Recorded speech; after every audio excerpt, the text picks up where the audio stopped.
የሳራን ስልክ እኮ አገኙ፣ የቤቲን ስልክ እኮ እንትና አገኘ፣ እንትና እኮ እንትናን አወጣት፣ እንትና እኮ እንትናን በላት፣ የእንትናን ልጅ እኮ ስልክ አገኙ፣ ከእንትና ጋር ተቀጣጠርን፣ እንትና ምሳ ጋበዝኩ። መቼ እንቃ፣ መቼ እናጭስ፣ መቼ እንጠጣ? የአብዛኛው ወንድ ወሬ እግዚአብሔርን፣ የአብዛኛው ጀማ ወሬ በቃ።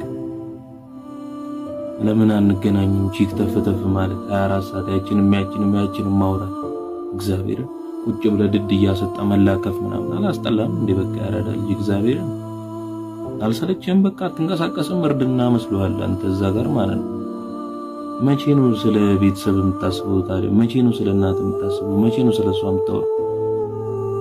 ተነስተን አብረን ላይፋችንን እንቀይር አትባባልም? እስከ መቼ ነው ደቅ ብለ እንትናን ስለማውጣት እንትን ስለመቃም እንትን ስለማጭዝ የምታወራው? ያረዳል በቃ አለፈበት። አሁን ተፍተፍ በል እግዚአብሔር ነው ማለት ያረዳል። ምን ሆነ?